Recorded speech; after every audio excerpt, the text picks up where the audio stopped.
Good evening, everybody. Let's start with boys action. It's La Plata and Cairo. La Plata in white. Great spacing, great passing, and a great basket by Tell Wheeler. It's Cairo in transition. Gage Wilson will finish strong. As you can see, Wheeler plays bigger than he looks. Colby Hale will take it himself as number 24 will get two. Tristan Lynch breaks the double team, and Wheeler breaks the visitors' hearts. However, Cairo would win it 59-34. Fairfield boys traveled out to Albia looking to hand the Blue Demons their third straight loss. Albia kicked off the contest, scoring the first 7 points in this one. Joe Tano getting the bucket on the drive to the basket.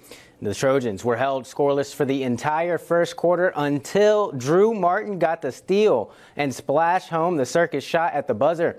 That was the catalyst that Fairfield needed. Colin Breen steps into the shot from beyond the arc. It goes. Despite the slow start, Trojans storm back to win by double digits, 50-36.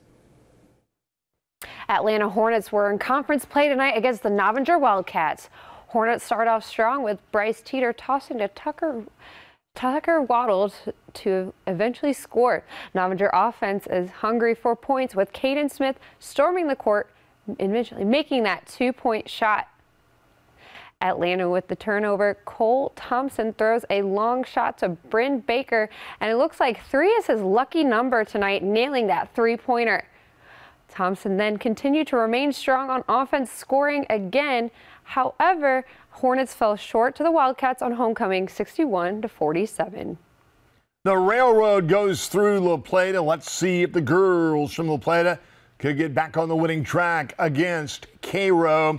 Great hustle by La Plata in white. It pays off as Lily Cox gets 2 inside. Meanwhile, the visitors wanted to run, and they did all night long. La Plata's Brooklyn Carvajal took notes. The freshman scores. Then it's Cox with a great baseline move. However, Cairo wins it big, 74-25. Out on the girls' side in Albia, Fairfield on the closing stretch of 6 straight games on the road. Trojans controlled the first half. Shaylin Driss beating the defender off the dribble for the score. She'd lead her team in scoring on the night with 19. Then Mallory Jones getting fed down low off the glass and in. Fairfield led the Lady D's 50-6 at the halftime break. Here, though, Maddie Pearson's absorbing the contact for the Lady D's and making the bucket for the 3-point play. Trojans just far too much for Albia, though. They go on to win 71-14. And for them, tonight was a step in the right direction to get ready for postseason play. We're just making sure that we're refining things, cleaning some things up, heading into the postseason. Make sure we're in the right spots on our plays and our defense and moving our feet. Just the little things is what we needed to correct tonight. And the Atlanta girls basketball team had a victory against Novinger on homecoming this evening. And the night starts off strong with Brian Majors passing to Elisa Ruska. Ruska sees Madison hammer it wide open and tosses to Colby Watson for a 2-point shot. Kendra Frederick then gives Atlanta defense a run for their money and powers through to score for the Wildcats. Hornets continue to remain strong, though, as Ruska then will toss to Claimant for a long shot, making that 3-point shot smooth as butter. Hornets defeat the Wildcats 66-36 for a homecoming victory.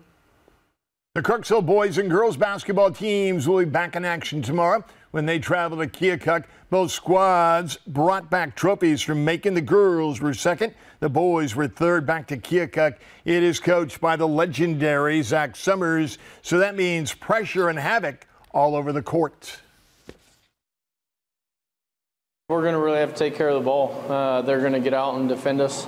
Full court, half court, whatever. They're going to defend hard, and they'll do their stuff offensively. They like to get shots up, so it'll be a fast-paced game, and hopefully our guys are ready for the challenge. They will try and finish up the Macon tournament tomorrow in girls action. Macon and Mexico will play for third place at 11 o'clock. Then it's Moberly and Centralia for the Consolation Championship at 12:30. And the boys championship game, we'll see Moberly taking on Centralia. They will tip at 2. The Pink Out game is still on for tomorrow as Brashear will host Green City. The girls game will start at 3. The boys game will follow right after that. Bring along a couple of extra dollars so we can find a cure for cancer. Truman State men's basketball team looked sharp last night as they trounced Illinois Springfield 77-52. Defense was the key early on as the Bulldogs jumped out to a 13-2 lead. Broderick Thomas led the way with 24 points in 24 minutes. Truman State needs to turn that momentum into another victory tomorrow as they host McKendree and former Truman State head coach Chris Foster.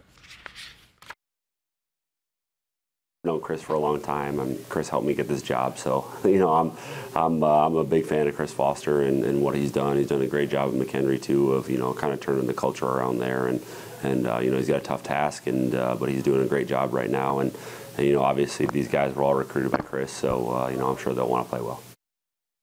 Coach Foster, I hope you win every game this year, but not tomorrow. The Truman State women's basketball team eked out a win over Illinois Springfield last night. It doesn't make any difference if you win by 2 or 50. It's still a win. The Bulldogs won by 2 after seeing a big lead disappear. However, good teams are supposed to win when they don't play well. Truman State has won 5 out of 7 in January, and they want to make it 7 out of 9. It would be a great month if we could, finish out obviously at home on Saturday with a win, and then one more game in January on the road at S&T. I'd feel really good about where we were and where we're sitting. I feel good about it right now, but I think, anytime you can protect your home court, that gives you the advantage. We just got to keep competing and doing what we can control, and trust the process, and know it will normally end in our favor. Indian Hills has won 11 out of their last 12 games. They look good as they beat Southeastern on Wednesday. They hit the road to face Iowa Western tomorrow night.